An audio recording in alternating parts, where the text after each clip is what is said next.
Okay, osmosis बेटा, osmosis.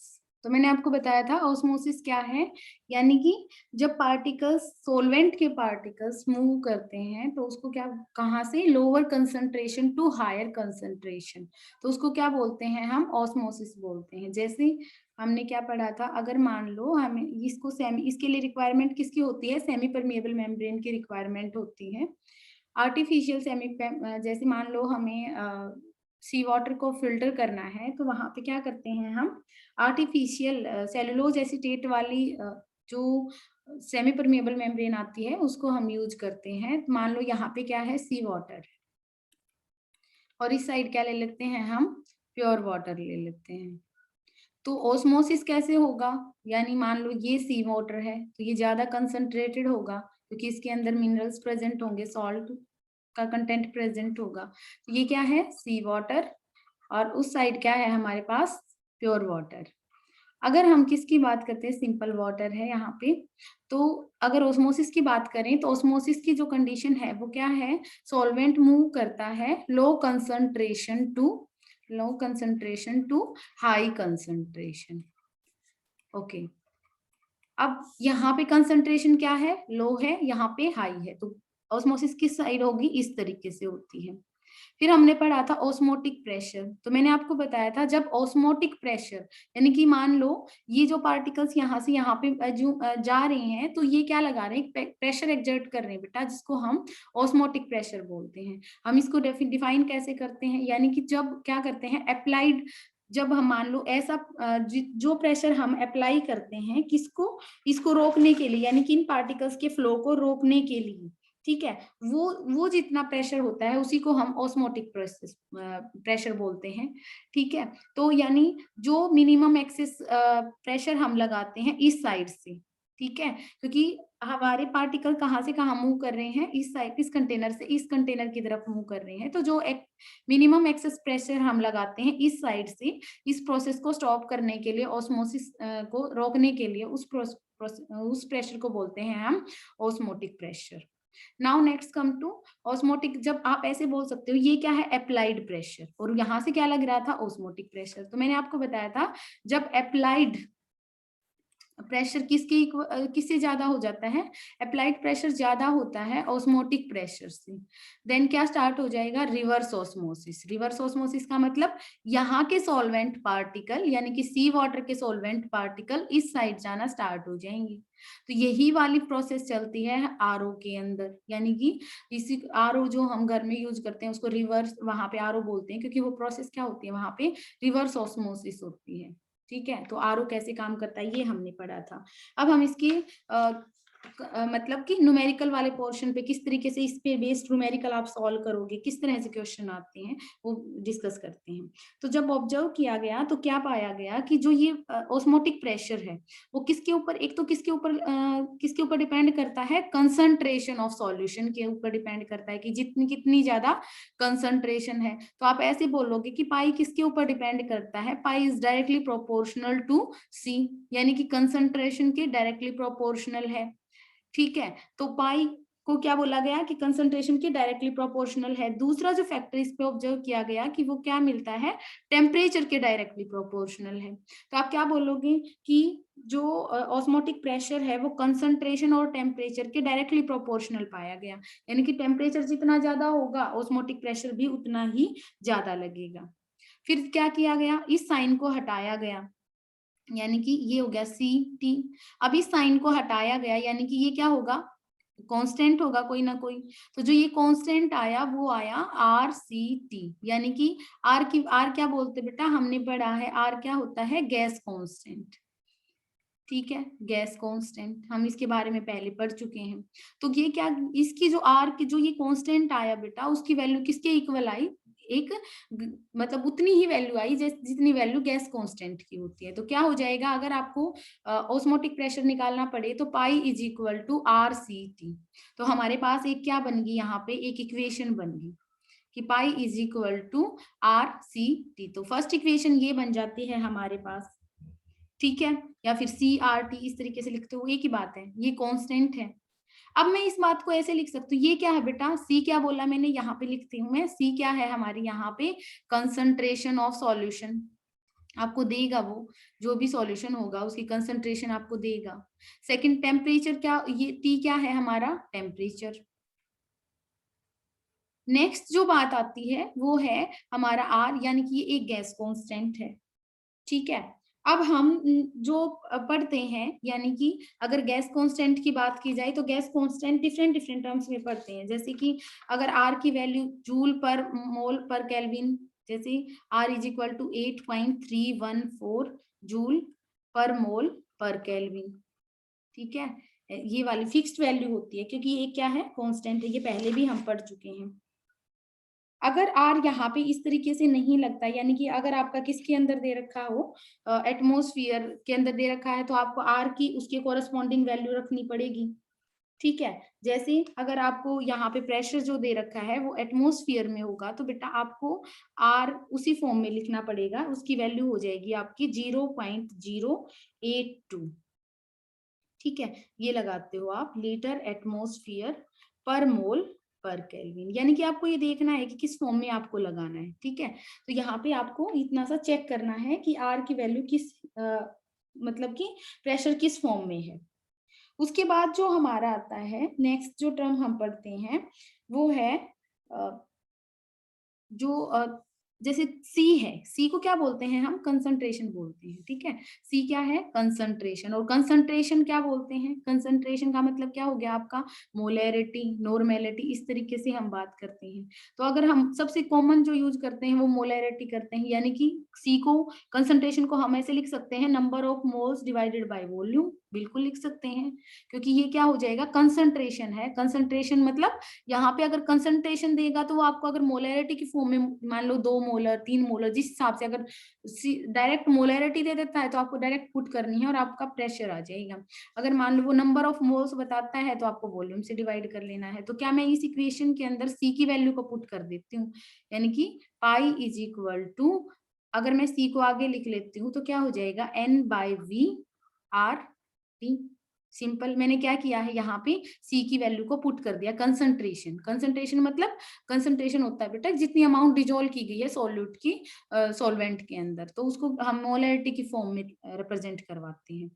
तो अगर मैं, कई बार क्या लिखा मिलेगा आपको, वी यहाँ पे चला गया, वी यहाँ पे चला जाएगा तो क्या हो जाएगा, pi V is equal to N R T, इस फॉर्म में भी आपको इक्वेशन दे सकता है वो, ठीक है। तो ये वाली चीज आपको ध्यान रखनी है कि इनमें से अगर कंसंट्रेशन डायरेक्टली देखता है, मोलैरिटी, नॉर्मेलिटी, तो आप डायरेक्ट लिख दो। अगर वो वॉल्यूम वगैरह के टर्म में देता है तो आपको इस तरीके से ये वाला क्वेश्चन सॉल्व करना है। अब हम इस पे बेस्ड न्यूमेरिकल करेंगे ताकि आपको ये चीजें क्लियर हो कि वैल्यूज किस तरीके से पुट करनी है। हम इसको इरेज करते हैं। जैसे क्वेश्चन है हमारे पास 200 सेंटीमीटर क्यूब, ठीक है, centimetre cube of an aqueous solution of protein of N. आप पेन कॉपी लेके बैठ सकते हो ताकि आप साथ में सॉल्व करने की कोशिश करना बेटा, आपको सारी चीजें पता है, आपको फॉर्मूला पता है, तो आप साथ साथ में सॉल्व कर सकते हो। Solution of A protein contains 1.26 gram of protein, यानी कि इतना प्रोटीन रखता है, डिजोल्व किया गया है, ठीक है। द ऑस्मोटिक प्रेशर, अब आपको ऑस्मोटिक प्रेशर बता रखा है, pressure of this solution at 300 kelvin, यानी कि टेम्परेचर बता दिया आपको, is found to be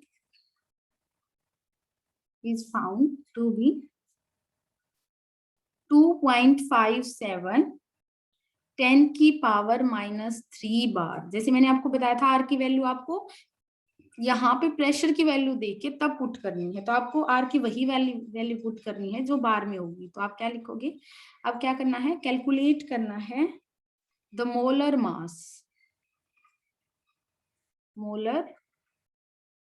mass of the protein. अब सारी चीजें आपको दे रखी है, अगर मैं बोलूं तो आपको सिर्फ फॉर्मूले में वैल्यूज पुट करनी आनी चाहिए, आपको फॉर्मूला अप्लाई करना आना चाहिए, ठीक है।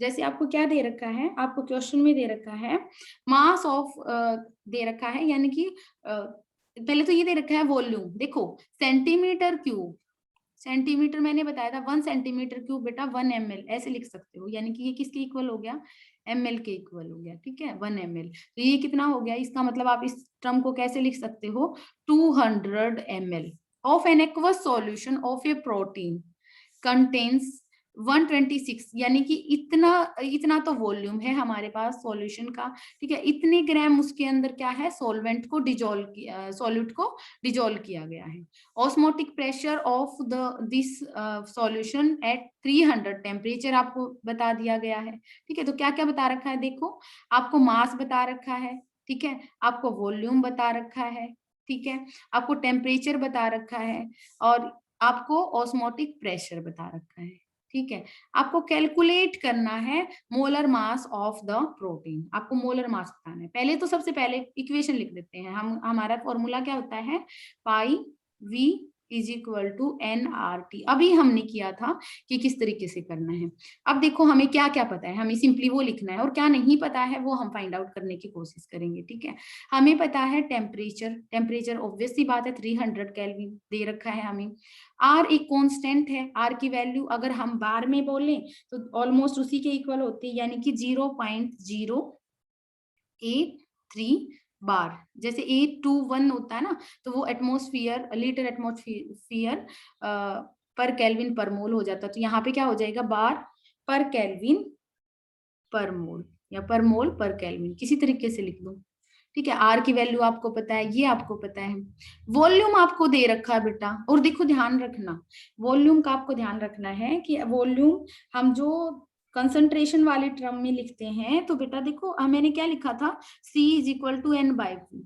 तो C क्या है, मोलैरिटी, ठीक है, number of moles per unit volume, यानी कि ये वॉल्यूम लीटर में होता है, ध्यान रखना। अगर हम ml में लिखते हैं तो 1000 से मल्टीप्लाई करते हैं, ध्यान रखना बेटा। तो यहाँ पे जो V लिखोगे आप वो लीटर में कन्वर्ट करना पड़ेगा आपको। तो वॉल्यूम भी हमें दे रखा है, सिंपल, ठीक है। तो वॉल्यूम हमें किस में पता है, ml में पता है, क्योंकि सेंटीमीटर क्यूब दे दिया, आप उसको ml में लिख दो, ठीक है। तो उसको लीटर में कन्वर्ट करवाना हो तो उसको 1000 से डिवाइड करवा दो। तो आपको V भी पता है, सारी चीजें आपको पता है, पाई आपको दे रखा है, सारी ये वाला चीज आपको दे रखी है। अब आप नंबर ऑफ मोल्स, n क्या होते हैं बेटा, गिवन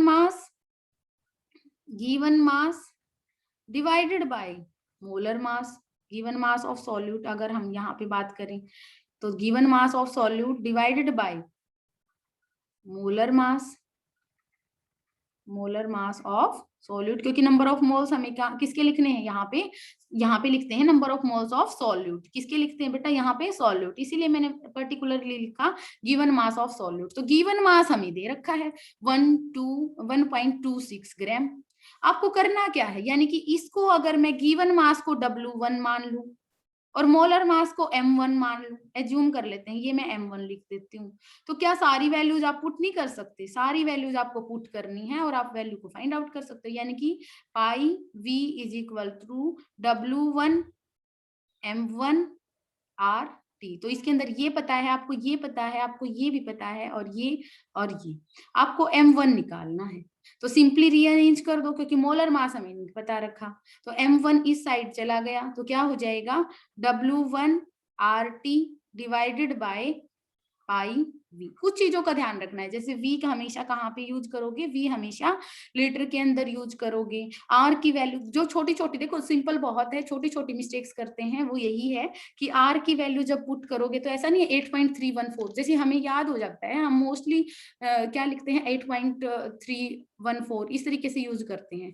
तो आपको ध्यान रखना है कि आपको जो यहाँ की वैल्यू देख के, यानी कि ऑस्मोटिक प्रेशर की वैल्यू देख के उस हिसाब से आपको आर की वैल्यू पुट करनी है। बस ये 2-3 चीजें आपको ध्यान रखनी है, बाकी आप इस क्वेश्चन को सॉल्व कर सकते हो। अब 1 बाय 1 आप सारी चीजों को पुट कर दो इसके अंदर। W1 कितना दे रखा है 1.26, आर कितना है 0.083, ठीक है, और टेम्परेचर कितना दे रखा है हमारा 300, ठीक है, और डिवाइडेड बाय पाई दे रखा है हमारा 2.57 इंटू 10 की पावर -3।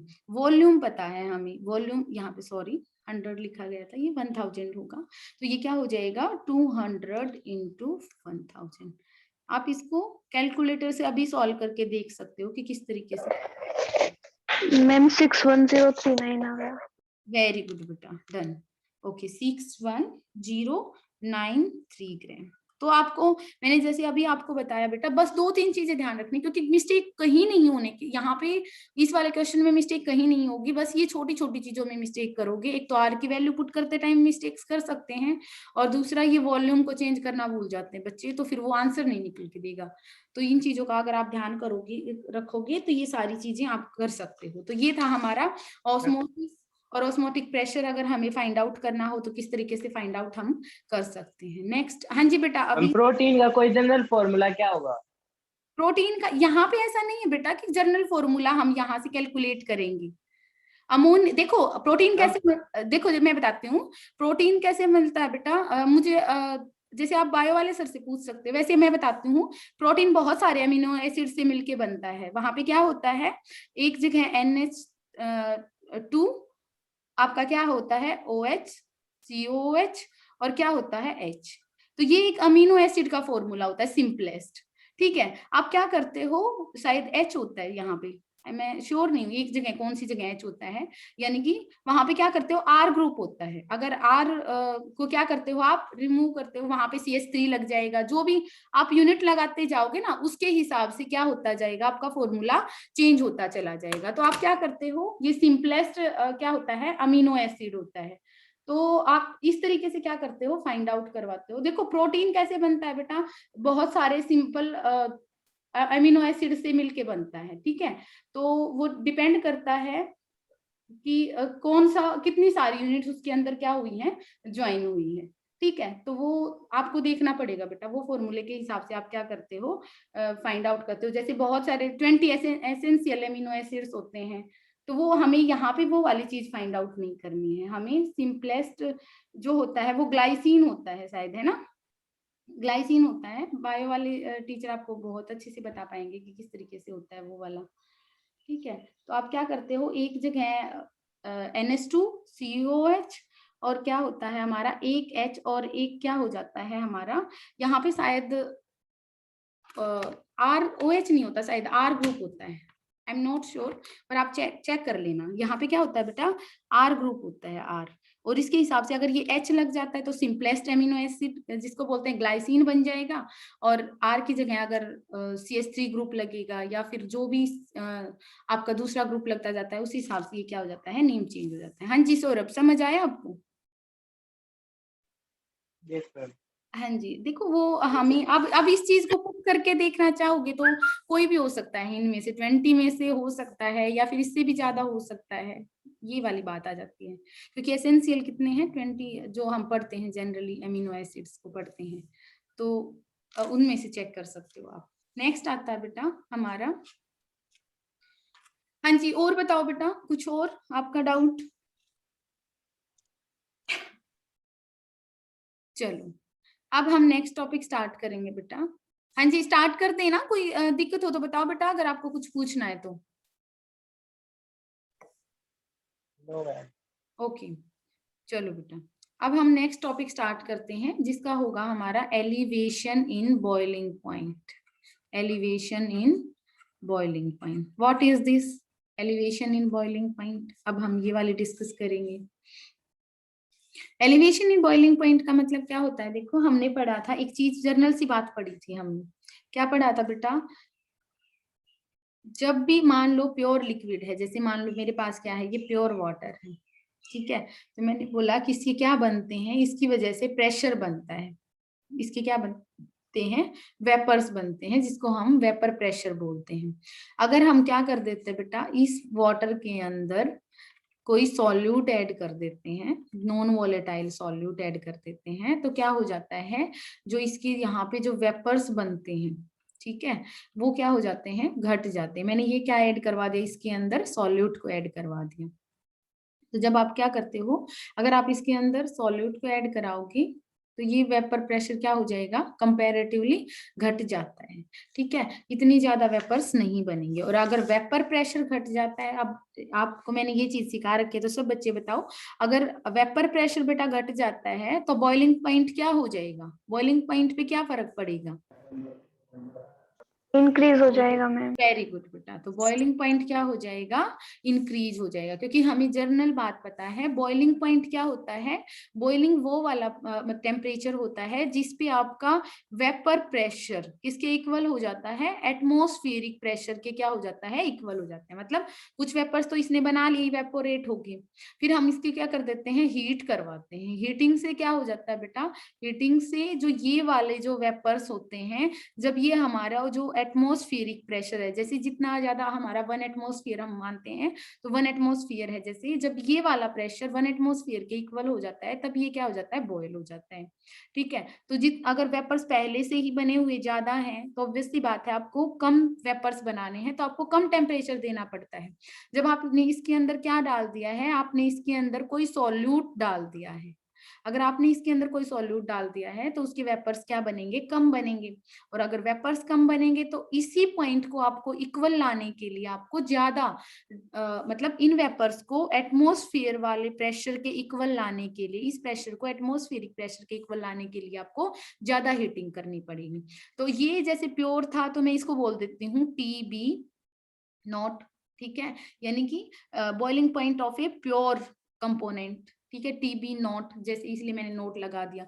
और ये क्या हो जाएगा बेटा, TB सिंपली ऐसे लिख देती हूँ, यानी कि बॉइलिंग पॉइंट आप ऐसे बोल सकते हो कि किसी सॉल्यूट को ऐड करने के बाद, यानी कि किसी सॉल्यूशन का क्या है ये बॉइलिंग पॉइंट। तो हमें पता है इस बात का कि जब भी हम सॉल्यूट ऐड करेंगे तो ये TB नॉट कंपैरेटिवली, इसी सॉल्यूशन की अगर हम बात करें तो ये TB ज्यादा होगा, यानी कि बॉइलिंग टेम्परेचर इसका ज्यादा होगा। आप ऐसे बोल सकते हो कि अगर मान लो ये 100 डिग्री सेल्सियस पे बॉयल हो रहा था, तो ये वाला 102 पे हो सकता है, 103 पे हो सकता है। ठीक है, यानी कि ज्यादा पे क्या होगा, बॉयल करेगा ये वाला।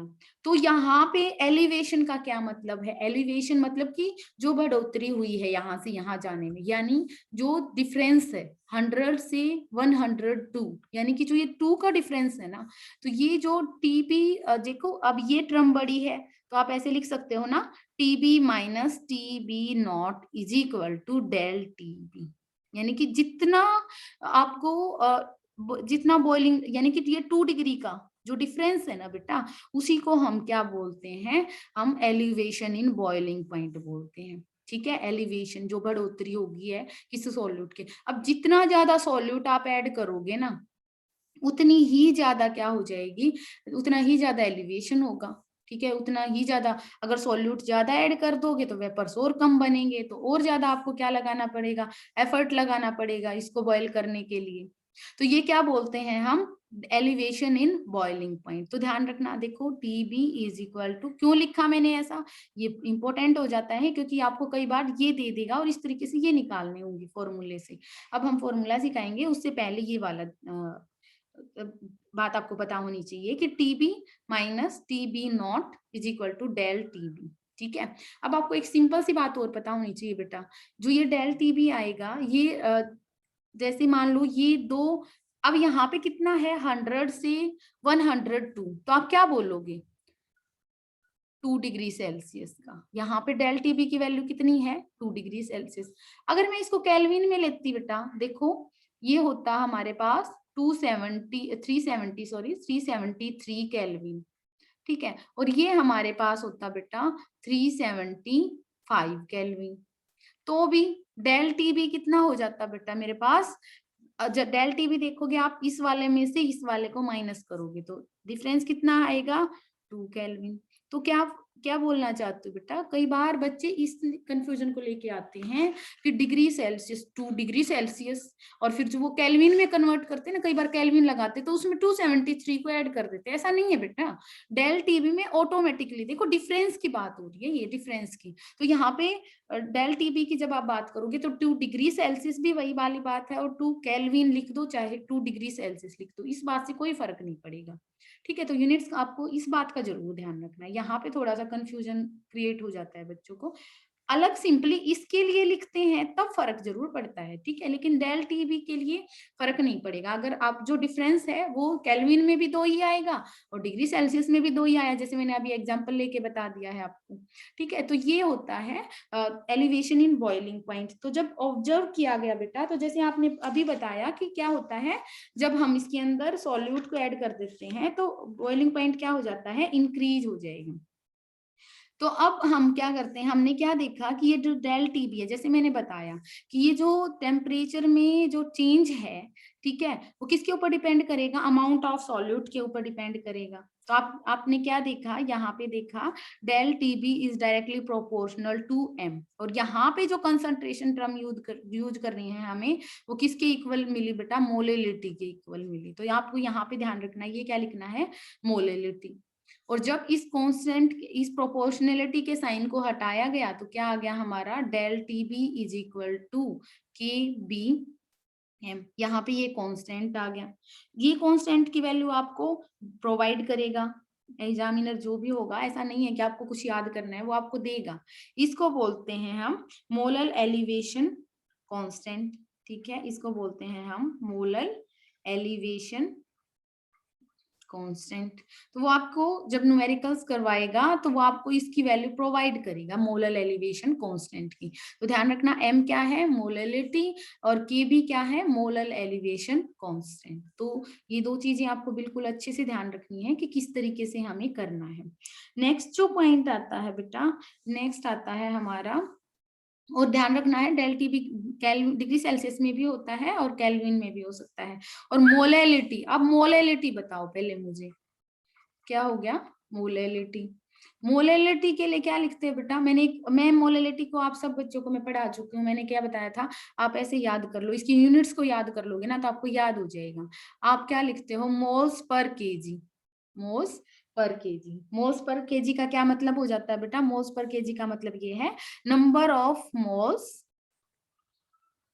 मोल्स ऑफ सॉल्यूट, और यहाँ पे जो मास होगा वो किसका होगा बेटा, मास ऑफ सॉल्वेंट, ठीक है, इन केजी, ठीक है, केजी में। और अगर ग्राम में लिखोगे तो यहाँ पे 1000 से मल्टीप्लाई करवाते हैं। तो मोलैलिटी का आपको फॉर्मूला पता होना चाहिए, क्योंकि न्यूमेरिकल्स जब आपके से पूछेगा तो वो आपसे, अब नंबर ऑफ मोल्स, इसी से सारी चीजें आ जाएंगी बेटा, सारी चीजें, मतलब कि यहाँ पे बहुत सारे क्वेश्चंस बन जाएंगे यहीं से। अब नंबर ऑफ मोल्स अगर आपको पता होगा, यानी कि अगर नंबर ऑफ मोल्स की बात करें तो नंबर ऑफ मोल्स हमें पता है given mass divided by molar mass. तो क्या हमें कई बार सारी चीजें दे देगा और मोलर मास पूछ लेगा सॉल्यूट का, तो हम जैसे सारी वैल्यूज को पुट करेंगे और हम फाइंड आउट करवा सकते हैं कि किस तरीके से आएगा, ठीक है। तो आपका ये वाला जो आपका न्यूमेरिकल बेस्ड, मतलब जो आपके न्यूमेरिकल बनते हैं वो यहाँ से ज्यादा बनते हैं, तो ये वाला फॉर्मूला इंपॉर्टेंट हो जाता है। उसके साथ आपको ये पता होना चाहिए कि मोलेलिटी क्या होता है। तो इस वैल्यू को आप यहाँ पे पुट करोगे तो आपको सारी चीजें और अच्छे से क्लियर हो जाएंगी, ठीक है। तो मैं तो सिंपली इतना करवाती हूँ, फिर मेरे बच्चे अपने आप से कर लेते हैं। तो आप करोगे, आपको मैंने पहले भी करवा रखा है, मोलेलिटी को एक बार निकाल के फिर मोलेलिटी की वैल्यू को रख देना यहाँ पे।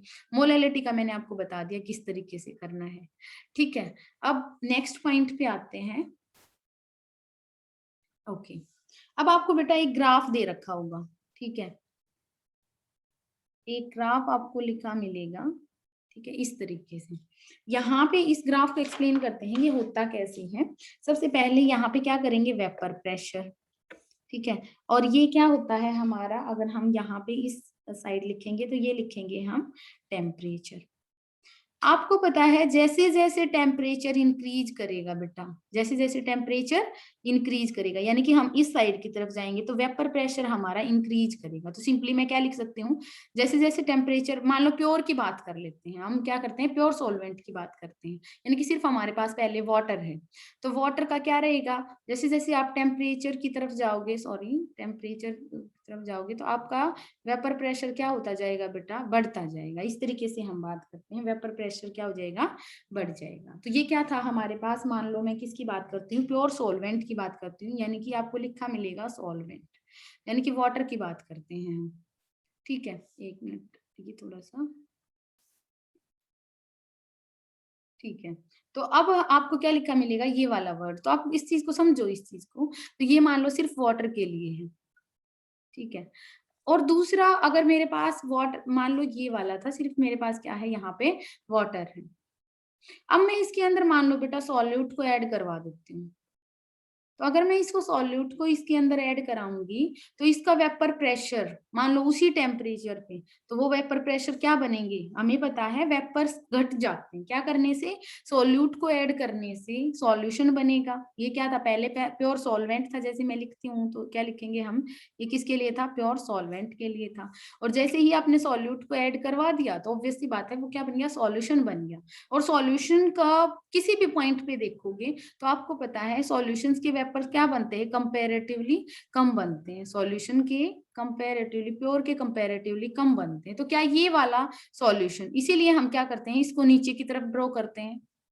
क्यों करते हैं बेटा, क्योंकि किसी भी पॉइंट पे, मान लो इस पॉइंट पे हम अगर बात करें, इस टेम्परेचर पे बात करेंगे, जैसे मान लो नॉर्मल टेम्परेचर है, ठीक है, तो हमें पता है उस टाइम पे सॉल्वेंट के वेपर्स ज्यादा होंगे और सॉल्यूशन के वेपर क्या होंगे, कम होंगे। जैसे हमने बात की थी अभी कि मान लो मेरे पास क्या है, प्योर है, ये वाला क्या है हमारे पास, ये प्योर है। तो मैंने बोला हमारा रूम टेम्परेचर लेके चलते हैं हम, तो हमने फिक्स कर लिया है रूम टेम्परेचर 25 या भी जो भी है।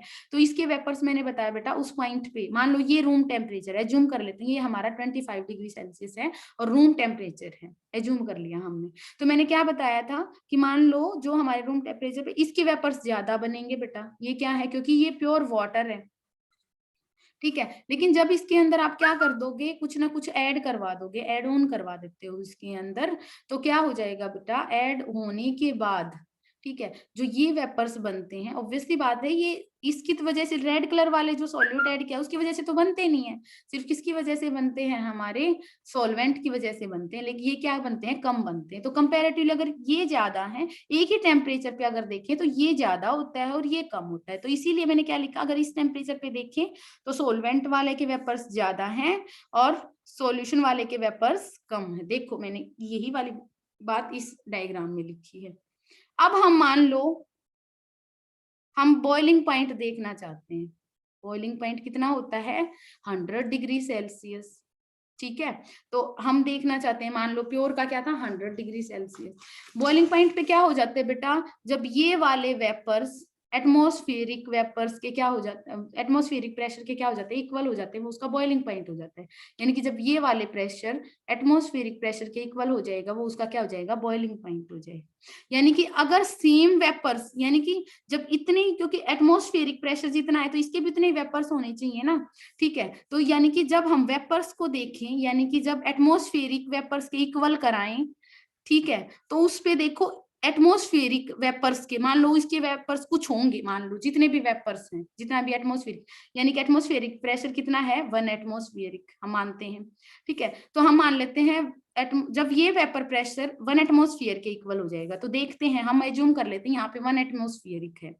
तो देखो सॉल्वेंट के तो यहाँ पे और सॉल्यूट के सॉल्यूशन के यहाँ पे, तो आप इसके कॉरेस्पॉन्डिंग ड्रॉ करो बेटा। देखो ये अगर एज्यूम कर लिया मैंने 1 एटमॉस्फेरिक एज्यूम किया, यानी कि जिसपे वेपर प्रेशर 1 एटमॉस्फेयर के इक्वल हो गया है। तो देखो सॉल्वेंट के तो कितने टेम्परेचर पे हुए, ये टेम्परेचर पे देखो, ये तो कम टेम्परेचर पे हो गए, और ये क्या हो गया बेटा, ग्राफ में भी देख सकते हो ये ज्यादा टेम्परेचर पे हुए हैं। देखो ग्राफिकली भी आपको दिख रहा है कि ये ज्यादा टेम्परेचर पे हुए हैं। मैंने क्या बोला, देखो इसको सेम कर दिया, इसको सेम कर दिया, तो इसका ये वाला पॉइंट और इसका क्या हो गया, ये वाला पॉइंट, ठीक है। और इसके कॉरेस्पॉन्डिंग टेम्परेचर देखो, तो ये तो हो गया हमारा प्योर सॉल्वेंट वाला, यानी कि TB0, और ये क्या हो गया हमारा TB, ठीक है। तो आपका क्या हो गया, ये टेम्परेचर यानी कि बॉइलिंग टेम्परेचर सॉल्यूशन का क्या है, हमारा ज्यादा होगा। तो डेल TB क्या हो गया हमारा, डेल TB क्या हो जाएगा बेटा, TB माइनस डेल TB0। तो ये क्या है आपका, ये आपका एलिवेशन इन बॉइलिंग पॉइंट। तो इसीलिए आपको ग्राफ किस तरीके से समझना है वो चीज मैंने आपको समझाई है कि बेटा ग्राफ में इस तरीके से क्या चीजें समझनी है आपको। तो इससे इस बात को हम ग्राफिकली भी एक्सप्लेन कर पा रहे हैं कि जब एक ही जब बॉयल करवाना है, यानी कि सेम एटमॉस्फेरिक प्रेशर के इक्वल लाना है, तो देखो प्योर सॉल्वेंट को तो करवाने में कम लग रहे हैं और किसको करवाने में, सॉल्यूशन को इक्वल कराने में ज्यादा लग रहे हैं, ठीक है, ज्यादा टेम्परेचर लग रहा है, ये हमें ग्राफ के अंदर भी दिखाई दे रहा है, तो वो हो गया हमारा del T D. Next class में हम इससे बेस्ड न्यूमेरिकल करेंगे और इससे आगे का हमारा डिप्रेशन इन फ्रीजिंग पॉइंट वाला टॉपिक बचता है, उसको कवर करेंगे। अगर किसी बच्चे को कुछ भी डाउट है तो वो पूछ सकता है। हाँ जी बेटा, क्लियर है? Yes ma'am. Okay okay done बेटा, ये वाला आज हम यहाँ तक करेंगे, अगली जो क्लास है उसमें हम इससे आगे का करेंगे, ठीक है। हमारा एक टॉपिक बचता है डिप्रेशन इन फ्रीजिंग पॉइंट।